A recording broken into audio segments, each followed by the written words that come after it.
Olá, bem-vindo ao canal da Escola de Saúde Mental Dr. Lincoln Andrade. Eu sou o Lincoln Andrade, médico psiquiatra na cidade de Curitiba, e hoje eu vou falar para vocês sobre quando surge a irritabilidade e a raiva no transtorno bipolar de humor.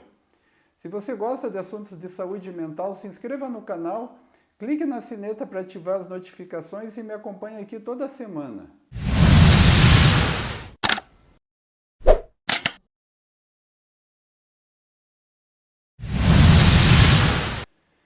Então, gente, se vocês têm acompanhado os meus vídeos, vocês viram que num vídeo anterior eu falei para vocês a respeito da diferença entre mania e hipomania no transtorno bipolar de humor. Então, recapitulando rapidamente, o estado de hipomania é aquele estado em que a pessoa começa a entrar numa ativação cerebral, né, em que o cérebro começa a ficar mais acelerado.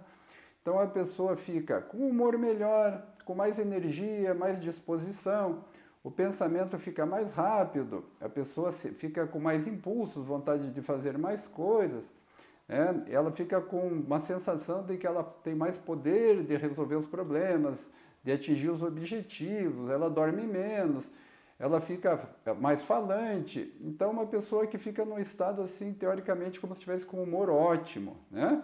Esse é o estado que a gente chama de hipomania, um estado transitório no transtorno bipolar.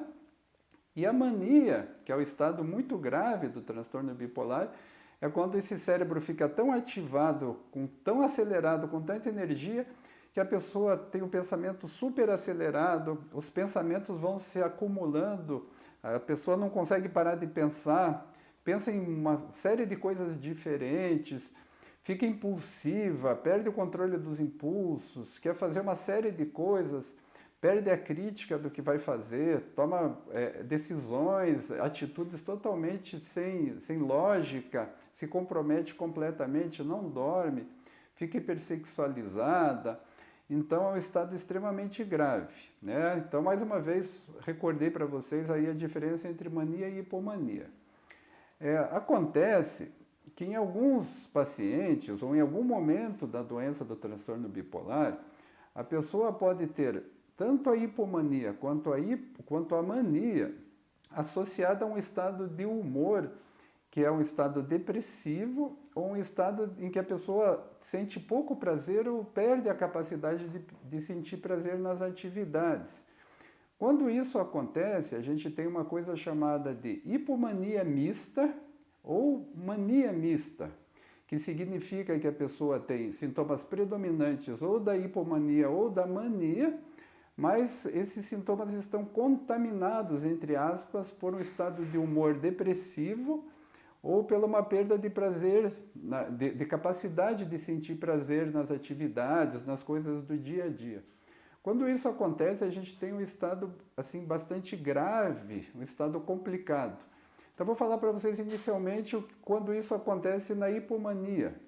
Quando a gente tem uma pessoa em hipomania mista, com sintomas depressivos ou perda de prazer nas atividades, a pessoa ela tende a ficar mais irritada, mais impaciente, ela passa a ter um comportamento mais rígido, ela começa a ficar, às vezes, um tanto irônica, sarcástica, implicante, fica implicando com pequenas coisas. Como na hipomania a pessoa tem alguma condição de controle do seu humor, da expressão desse humor, né, nas situações do dia a dia, ela às vezes não expressa isso num ambiente, por exemplo, profissional ou social, mas ela expressa isso, por exemplo, na sua família, onde ela se torna áspera, exigente, intransigente, querelante, começa a ficar querendo discutir, começa a querer procurar pequenas coisas para ficar discutindo, para ficar brigando. Ela fica meio briguenta, assim. Então se torna uma pessoa chata, uma pessoa difícil de conviver, uma pessoa ríspida. Então esse é um estado que a gente chama de hipomania mista. E que muitas vezes, quando a pessoa tem muito esses estados durante o transtorno bipolar de humor, dá a impressão até que faz parte da personalidade da pessoa. Já quando a gente tem a mania mista, ou seja, você tem toda aquela aceleração, aquela ativação intensa do cérebro, associado a sintomas depressivos ou uma dificuldade de sentir prazer nas atividades, aí você tem uma situação muito grave. Porque você tem uma pessoa que tem assim, uma reação explosiva a mínimos estímulos que ela julga perturbadores.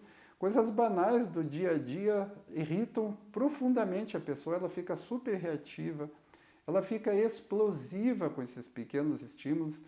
Então ela começa a sentir raiva, daí ela passa para ódio, ela passa para ira, ela fica fisicamente violenta, muitas vezes ela agride as pessoas, agride seus familiares, agride outras pessoas. Ela pode ficar, às vezes, num estado assim, pode desenvolver sintomas psicóticos, mesmo que num grau leve. Ela pode começar a ficar desconfiada das pessoas, achando que as pessoas querem prejudicá-la.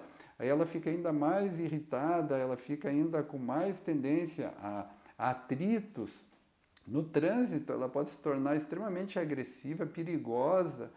Ela pode ficar com tanta irritação a ponto de quebrar objetos em casa, começar a quebrar coisas, quebrar o celular, quebrar móveis, fazer coisas que fazem com que as pessoas fiquem muito assustadas e tenham até muito medo dela nesse momento da mania mista, né? Que é aquela mania com muita ativação do cérebro, mas com um humor depressivo ou com incapacidade de sentir prazer.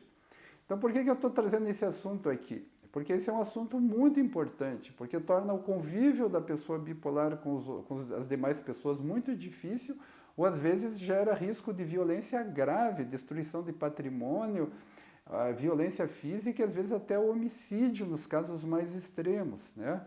Onde o paciente pode ficar inclusive psicótico e perder a crítica da realidade. Então, nesse vídeo, minha intenção foi trazer para vocês a diferença entre hipomania mista e mania mista, né, que é a hipomania com muita irritabilidade e impaciência, e a mania também com impaciência, irritabilidade, raiva, ódio, ira, comportamento explosivo, violência e toda uma série de consequências desastrosas para a vida da pessoa. Então, se você conhece alguém que funciona dessa maneira e que às vezes nem sabe que tem um transtorno bipolar, é importante, se você tiver esse acesso, e não no momento que a pessoa está irritada, explosiva, obviamente, conversar com ela, se não seria o caso dela procurar um psiquiatra, fazer uma avaliação, né, verificar a possibilidade de ter um diagnóstico de um transtorno bipolar de humor. Ok? Então, o objetivo, um vídeo curto, objetivo assim, bastante direto, de tentar transmitir um pouco essas ideias de transtorno bipolar na prática para vocês. E nos vídeos subsequentes vou trazer muitas informações importantes mais a respeito desse tão complexo transtorno de humor bipolar. Ok? Muito obrigado pela atenção mais uma vez e até o próximo vídeo.